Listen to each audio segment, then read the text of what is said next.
আসসালামু আলাইকুম ওয়া রাহমাতুল্লাহ। সুপ্রিয় বন্ধুরা, আশা করি আপনারা সবাই ভালো আছেন। আজকে আমরা আলোচনা করব আমাদের আদি পিতা ও আদিমাতার জীবন, ইন্তেকাল ও কবর নিয়ে। হযরত আদম আলাইহিস সালামের বয়স যখন 1000 বছর হলো, তখন তিনি রোগাক্রান্ত ও ক্রমান্বয়ে দুর্বল হয়ে পড়লেন।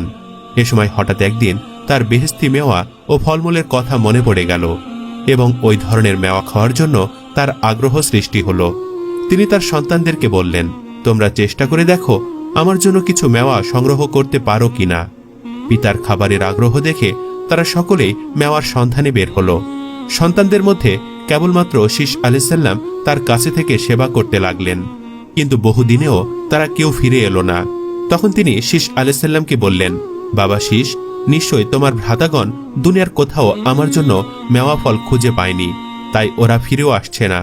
আর তারা এমন লোকও নয় যে আল্লাহর কাছে প্রার্থনা করে আমার জন্য তার নিকট হতে মেওয়া সংগ্রহ করতে পারে। এবার তুমি গিয়ে অমুক পাহাড়ে উঠে আল্লাহর শাহী দরবারে মেওয়ার জন্য প্রার্থনা করো, সম্ভবত তুমি সফল হবে। পিতার কথা শ্রবণ করে শীস আলাইহিস সালাম বলেন, আপনার মর্যাদা অপরিসীম হে আমার পিতা, তাই আমি মনে করি আপনি নিজে আল্লাহর দরবারে প্রার্থনা করলে আল্লাহ পাক আপনাকে মেওয়া প্রদান করবেন। আমার থেকেও আপনার গুরুত্ব আল্লাহর কাছে বেশি।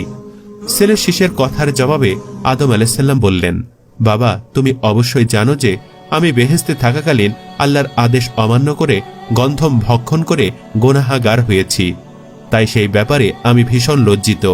আমি কিভাবে নিজের জন্য কোনো কিছু তার কাছে প্রার্থনা করতে পারি? পক্ষান্তরে তুমি আল্লাহর দরবারে এখন পর্যন্ত নিষ্পাপ, তুমি আমার সন্তানদের মধ্যে সর্বশ্রেষ্ঠ, সুতরাং তোমার প্রার্থনা অবশ্যই মহান আল্লাহ রাব্বুল আলামিন কবুল করবেন।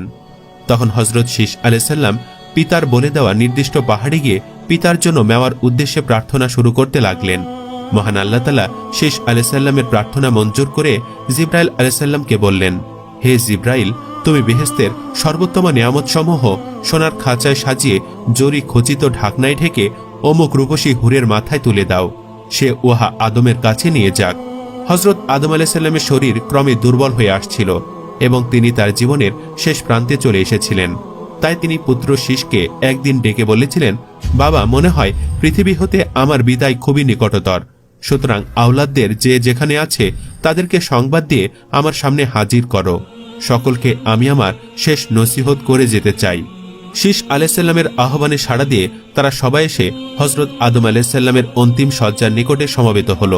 হযরত আদম আলাইহিস সালাম সকলকে লক্ষ্য করে বললেন, আমি যথাসম্ভব শীঘ্রই তোমাদের কাছ থেকে চিরবিদায় নিব, তাই তোমাদের প্রতি আমার ওসিয়ত এই যে তোমরা পরস্পর সুসম্পর্ক বজায় রেখে চলবে, একে অপরের সাথে ঝগড়া বিবাদ কলহে লিপ্ত হবে না। তোমাদের সামনে কোনো বিপদ দেখা দিলে সকলে মিলেমিশে পরামর্শ করে এর সমাধানের চেষ্টা করবে। সকল ক্ষেত্রে তোমরা শীস এর পরামর্শ, নির্দেশ ও মীমাংসার প্রতি গুরুত্ব প্রদান করে মেনে চলবে, কারণ সে আল্লাহর অতি প্রিয়জন।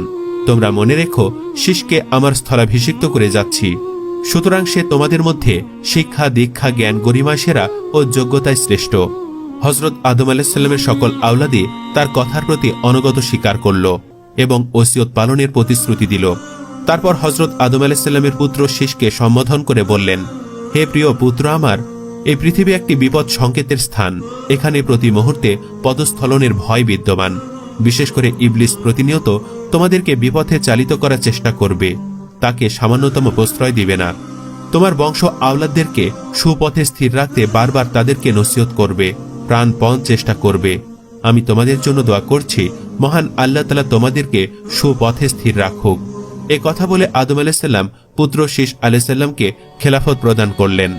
ইতিমধ্যে মালাকুল মউত জিবরাইল আলাইহিস সালামকে নিয়ে উপস্থিত হলেন। আদম আলাইহিস সালাম মালাকুল মউতকে দেখে বুঝতে পারলেন যে তিনি আর কিছু সময়ের জন্য জীবিত আছেন। ফেরেশতাদেরকে তিনি যথোপযুক্ত সম্মান জানালেন। এ সময় বিবি হাওয়া আলাইহিস সালাম ও শীস আলাইহিস সালাম হযরত আদম আলাইহিস সালামের খেদমতে নিয়োজিত ছিলেন।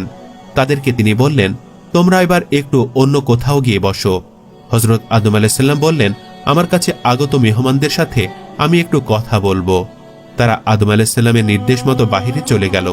বাহিরে যাওয়ার সাথে সাথে মালাকুল মউত বললেন, হে সকল মানবজাতির পিতা আদম, আমার আগমনের কারণ আপনি নিশ্চয়ই বুঝতে পেরেছেন। আমি আর বেশি দেরি করতে পারবো না। আপনার জান কবজ করার জন্য মহান আল্লাহ আমাকে প্রেরণ করেছেন। এখন অনুমতি পেলেই আমি আমার কাজ শুরু করতে পারি।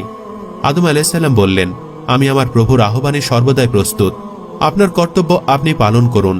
মালাকুল মউত এবার নিজের কর্ম সম্পাদনের জন্য উদ্যোগ গ্রহণ করলেন। জিবরাইল আলাইহিসসালাম তাকে লক্ষ্য করে বললেন, হে মালাকুল মউত আবুল বাশার, আদমের জান কবজ করতে যেন কোনরূপ কষ্ট না হয় সেদিকে খেয়াল রাখবেন, কেননা মহান আল্লাহ তাকে স্বয়ং সৃষ্টি করেছেন এবং তার প্রতি আল্লাহর অনুগ্রহ অফুরন্ত। সেভাবেই মালাকুল মউত তার জান কবজ করলেন। আদম আলাইহিসসালাম অত্যন্ত শান্ত ও ধীর স্থিরভাবে চিরনিদ্রার কোলে ঢলে পড়লেন। তার চোখ বন্ধ হয়ে গেল। তিনি চলে গেলেন চরম ও পরম বন্ধু মহান প্রভুর সান্নিধ্যে। ইন্না লিল্লাহি ওয়া ইন্না ইলাইহি রাজিউন। হযরত আদম আলাইহিসসালামের পরলোক গমনের দিনটি ছিল শুক্রবার।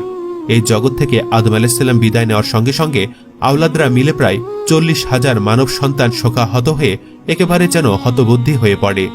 ইতিপূর্বে একমাত্র হাবিলের মৃত্যু ছাড়া আর কোনো মৃত্যু তাদের প্রত্যক্ষ করেনি। হাবিলের মৃত্যু সকলে দেখেওনি, তখন তারা সকলেই ছিল না। যারা বর্তমান ছিল তারাও সে মৃত্যু প্রত্যক্ষ করেনি, কেননা হাবিলের মৃত্যু ঘটেছিল কাবিলের দ্বারা। সকলের আলোক্যে আজ হযরত আদম আলাইহিসসালামের মৃত্যু তার 40,000 আওলাদের প্রত্যেকের চোখের সামনে সংঘটিত হল। এতগুলো শোকাহত মানুষের ক্রন্দনে আকাশ বাতাস ভারাক্রান্ত হয়ে গেল। বিবি হাওয়ার করুণে বিলাপে ফেরেশতারাও যেন বিষাদগ্রস্ত হয়ে পড়ল। তিনি ক্রন্দন জড়িত কণ্ঠে বলতে লাগলেন, হাই আমার প্রাণের প্রিয়তম, বেহেশতে আমি আপনার সঙ্গে ছিলাম, অতঃপর আপনার সাথে পৃথিবীতে এসে এতকাল আপনার সাথে সুখ দুঃখের অংশীদার ছিলাম, কোনোদিন আপনি আমায় পরিত্যাগ করেননি, তাহলে এতদিন পর আজ আমাকে একাকী ফেলে কেন চলে গেলেন? আমি এখন কার নিকট নিজের দুঃখের কথা প্রকাশ করব? কে আমাকে সান্ত্বনা দেবে? হে প্রাণপ্রিয় স্বামী আমার, আমাকে আল্লাহ তাআলা আপনার কাছে পৃথিবীতে পাঠিয়েছেন, কিন্তু আপনাকে নিজের কাছে তুলে নেওয়ার সময় আমাকেও কেন আপনার সাথে নিলেন না? আমি এখন কার মুখের পানি চেয়ে বেঁচে থাকব? হযরত আদম আলাইহিসসালামের আওলাদগণ নিজেদের মুরব্বী হারিয়ে নিজেরাই হতবিহ্বল হয়ে পড়েছিল। বিবি হাওয়ার ব্যাকুলতা দেখে তাদের অবস্থা আরো করুণ হয়ে পড়ল। আদম আলাইহিসসালামের মৃত্যুতে সকলেই কেঁদে কেটে পেরেশান হল, কিন্তু এখন যে কি করণীয় তা কারো জানা ছিল না, কেননা ইতিপূর্বে তারা কারো মৃত্যু দেখেনি। তাই মৃত্যুর পর আত্মীয় স্বজনের করণীয় ব্যাপারে তারা অজ্ঞ ছিলেন। এমন পরিস্থিতিতে আল্লাহ তাআলার পক্ষ হতে জিবরাইল আলাইহিসসালাম প্রেরিত হলেন। তিনি এসে শীশ আলাইহিসসালামকে মৃতের গোসল, কাফন, জানাজা, দাফন প্রভৃতি শিখিয়ে দিলেন। তিনি সে অনুযায়ী সকলকে নিয়ে আনজান করলেন। প্রায় 40,000 লোক আদম আলাইহিসসালামের জানাজার নামাজে শরীক হলেন। শরণদ্বীপের একটি পাহাড়ে তার লাশ দাফন করা হলো। বিবি হাওয়ার মৃত্যুর বিষয়ে এরূপ বর্ণিত হয়েছে যে স্বামীর বিচ্ছেদের বেদনায় কাঁদতে কাঁদতে তিনি শারীরিক ও মানসিকভাবে দুর্বল হয়ে পড়েছিলেন এবং হযরত আদম আলাইহিসসালামের পরলোক যাত্রার মাত্র বছর খানেকের মধ্যেই তিনি ইহলোক ত্যাগ করে পরলোক যাত্রা করেন। আল্লাহু আকবার, সুবহানাল্লাহ।